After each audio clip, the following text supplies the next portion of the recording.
교재 67페이지에 근로소득공제부터 세부적인 연말정산 내용들을 살펴보겠습니다. 근로소득공제는 총급여 500만 원 이하일 때 70% 공제가 되고 순차적으로 1억 원 초과하게 되면 1,475만 원에서 1억 원 초과되는 급여액의 2%를 추가로 공제가 되고 있습니다.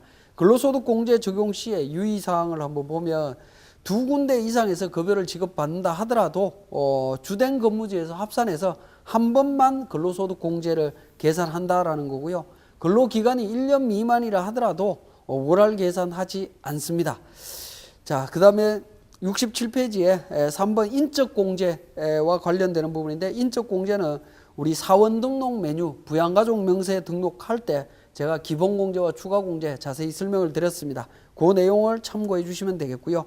68페이지에 연금보험료 공제가 되겠습니다. 연금보험료 공제는 쉽게 말씀드리면 공적연금관리법에 따른 기여금 또는 개인부담금에 대한 부분을 이야기하고 있는데, 이 부분은 국민연금을 납부한 경우에 국민연금 본인이 납부한 부분에 대해서 전액 공제해 준다라는 부분으로 이해를 하시면 되겠습니다. 5번에 특별소득공제. 특별소득공제는 근로자가 기본공제 대상자를 위해서 지출하는 보험료 주택자금공제에 대해서 적용을 받는 부분으로 이해를 하시면 되겠고요. 자, 보험료 공제는 건강보험료하고 고용보험료, 노인 장기요양보험법에 따라서 근로자가 부담하는 보험료를 공제하는 부분으로 이해를 하시면 됩니다. 이 부분에 대해서는 전액 다 소득공제가 된다라고 보시면 되겠고요. 69페이지에 주택자금공제가 되겠습니다. 주택자금공제는 주택임차차입금 원리금 상환액 공제와 주택마련저축공제, 그 다음에 장기주택 저당차입금 이자 상환액 공제로 구분해서 세 가지를 이제 소득공제를 해주고 있는데, 한도가 그러니까 주택마련저축과 주택임차차입금 원리금 상환액 공제 두 개를 합쳐서 불입금액의 40% 300만 원 중에 작은 금액을 공제를 해주고 있습니다. 그리고 장기주택 저당차입금 이자 상환액 공제는 이자 상환액 전액을 공제를 해주고 있는데, 통합 한도로 해서 연간 1,800, 1,500, 300, 500만 원을 한도로 하고 있습니다. 이 한도가 통합 한도가 여러 가지로 구성이 되는 부분은 이자 상환액 공제를 할 때 대출의 방식이 어떤 방식이냐에 따라서 혜택을 좀 많이 주고 적게 주는 방식이다라고 보시면 되겠는데요.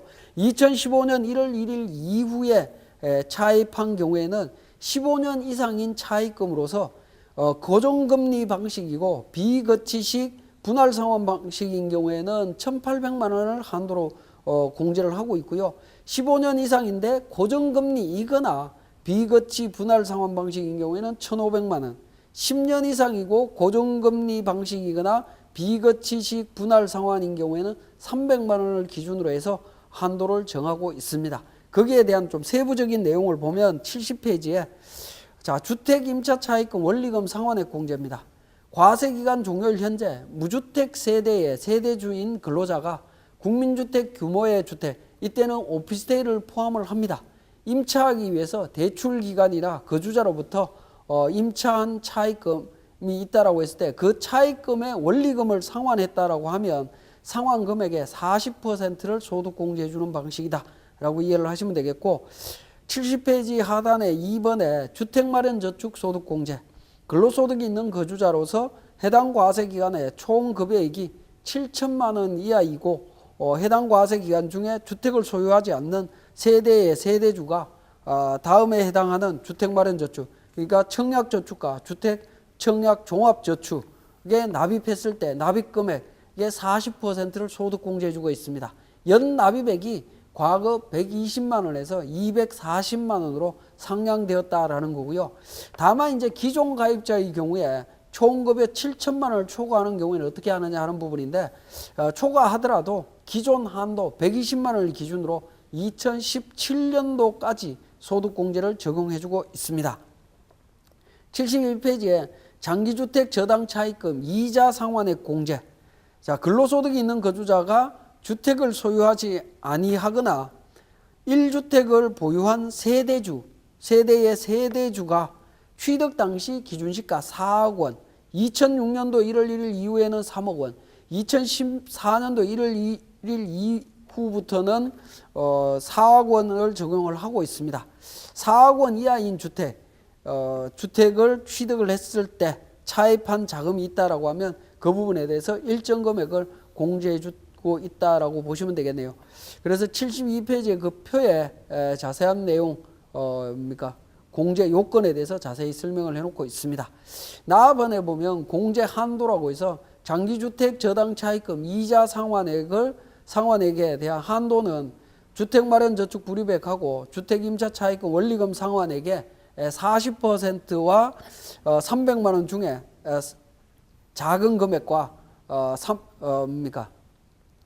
그 다음에 장기주택 저당 차입금 이자 상환액하고 합친 금액하고 500만 원, 1,800만 원, 1,500만 원, 300만 원 기준으로 해주겠다라는 부분입니다. 500만 원의 네모 1번으로 표현이 되어 있는데 네모 1번에 해당되는 부분 잠깐 보면 2015년도 1월 1일 이후에 최초 차입한 경우에 15년 이상으로 연장하거나 했을 때 15년 이상인 차입금에 대한 부분이 적용이 되는데요. 그 73페이지에 표에 나와 있습니다. 상환기간이 15년 이상일 때 이자율 방식에 따라서 한도가 달라집니다. 고정금리 방식이고 비거치식 분할 상환 방식일 때 한도 금액 1,800만 원, 고정금리 방식 또는 비거치식 분할 상환 방식일 때 1,500만 원, 기타인 경우에는 500만 원이 되겠습니다. 그리고 10년 이상이고 15년 미만일 때는 고정금리 방식이나 비거치식 분할 상환 방식일 때는 300만 원까지 해주고 있다라는 부분으로 이해를 하시면 되겠고 74페이지에 그 표 밑에 보시면 차입금과 주택의 명의에 따른 공제 여부에서 근로자 명의의 주택이고 근로자 명의의 차입금은 어떻게 되느냐 하는 건데 당연히 공제 대상에 해당이 됩니다. 근로자 명의의 주택이고 배우자 명의의 차입금, 반대로 배우자 명의의 주택인데 근로자 명의의 차입금은 공제 대상에 해당되지 않습니다. 자, 공동 명의의 주택은 어떻게 되느냐 하는 부분인데 공동 명의의 주택인데 근로자 명의로 차입했다라고 하면 근로자가 전액 공제가 가능하고요. 근로자 명의 주택인데 공동으로 차입했거나 공동 명의 주택인데 공동으로 차입했다라고 하면 근로자가 채무 부담분에 해당하는 이자 상환액을 적용받을 수가 있습니다. 자, 75페이지에 6번 그 밖의 소득 공제가 되겠습니다.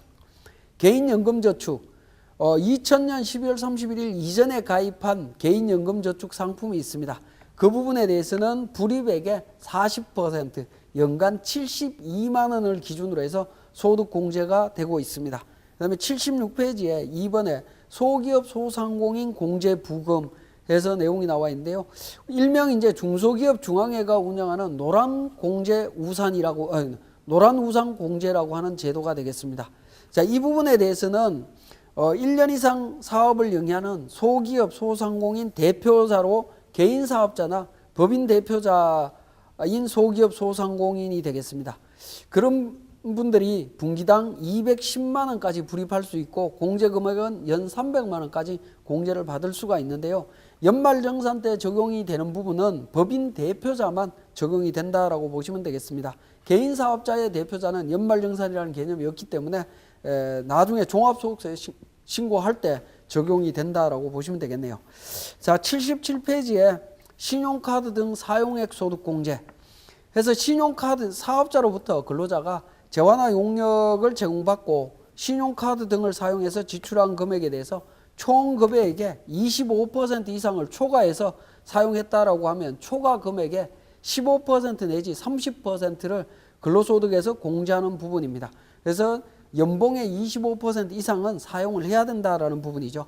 공제 대상 신용카드 등 사용 금액에서 내용이 나오는데 연간 소득금액 합계액이 100만 원 이하인 배우자 직계 좀비소 명의의 신용카드 사용한 경우입니다. 자, 우리 기본공제 대상자로 따지면 형제 자매가 지금 빠져 있다라고 보시면 될 것 같습니다. 그리고 신용카드는 신용카드, 직불카드, 김영식 선불카드, 현금 영수증 뭐 이런 부분들을 전부 다 포함하는 개념으로 이해를 하시면 되겠고요. 공제 대상 금액은 전통시장 사용분, 대중교통 이용부, 현금 영수증으로 사용한 부분에 대해서는 30%를 적용해 주고 있고요. 일반 신용카드, 순수한 신용카드는 15%만 소득공제를 해주고 있습니다. 5번은 다음 어느 하나에 해당하는 금액이다라고 해서 78페이지에 동그라미 5번에 나와 있는데 최저 사용분에 대한 부분을 규정하고 있습니다. 그리고 6번과 7번에 대해서는 14년도 신용카드 사용액이 2013년도 신용카드 사용 금액보다 많은 자의 전통시장이나 대중교통, 직불카드 사용분에 대해서 추가로 소득공제를 더해 주겠다라는 부분이고요. 7번도 마찬가지로 2015년도 신용카드 사용액이 2014년도 신용카드 사용 금액보다 좀 더 많은 경우에 이 부분에 대해서 추가로 20%더 공제를 해주겠다라는 의미로 이해를 하시면 되겠습니다. 그리고 공제 한도는 총 금액의 20%에 해당하는 금액하고 300만 원 중에 작은 금액을 공제를 합니다. 그래서 300만 원이 기본 한도가 되겠고요. 추가 공제 한도는 전통시장 사용분하고 대중교통 이용분에 대해서 각각 100만 원까지 추가로 더 공제를 받을 수 있습니다. 그래서 기본 300만 원에 추가 공제 한도 200만 원 합쳐서 최고 500만 원까지 소득공제를 받을 수 있다라고 보시면 되겠습니다. 79페이지에 신용카드 등 사용금액에 포함되지 않는 금액에서 사업과 관련되는 비용 지출액부터 시작해서 여러 가지 나열이 되어 있습니다. 이 내용을 제외한 나머지 부분이 적용이 된다라고 보시면 되겠고요. 그 다음에 사례 부분에서 동그라미 3번에 혼인 전 배우자가 사용한 신용카드 금액 소득공제 적용받을 수 없습니다. 동그라미 5번에 맞벌이 부부의 신용카드 사용 금액은 연간 소득금액 합계액이 100만 원을 초과하는 맞벌이 부부의 경우에 각각 사용한 금액에 대해서는 각각 공제를 받습니다. 남편이나 아내 쪽에 몰아서 소득공제할 수 없다라는 겁니다. 동그라미 7번에 형제 자매가 사용한 신용카드 적용 못 받는다라는 내용 나와 있습니다. 80페이지에 신용카드 사용 금액의 소득공제와 특별세액공제 중복 적용 여부에 대해서 요약이 되어 있습니다. 신용카드로 결제한 의료비 세액 공제 가능하고요. 신용카드 소득공제도 가능합니다. 신용카드로 결제한 보장성 보험료 세액 공제는 적용 가능하지만 신용카드 공제는 불가능합니다. 신용카드로 결제한 학원비는 취약 전 아동원 교육비 세액 공제와 신용카드 공제가 모두 가능하지만 그 외의 경우에는 교육비 세액 공제는 적용이 안 된다라는 겁니다. 신용카드로 결제한 교복 구입비, 교육비 세액 공제, 신용카드 공제 가능합니다. 신용카드로 결제한 기부금 세액 공제만 가능하고요. 신용카드 공제 불가능하다라는 겁니다. 자, 목돈 안 드는 전세 이자 상환액 공제는 교재에 있는 내용 참고로 한번 봐주시면 되겠고 82페이지로 가겠습니다. 장기 집합 투자 증권 저축에 대한 소득 공제 부분인데 이 부분은 2015년 12월 31일까지 가입한 경우로서 가입한 날로부터 10년 동안 각 과세 기간에 납입한 금액의 40%에 해당하는 금액을 소득 공제해 주겠다라는 겁니다. 가입 요건은 가입 당시 직전 과세 기간에 총 급여액이 5천만 원 이하인 근로소득이 있는 거주자여야 되고요.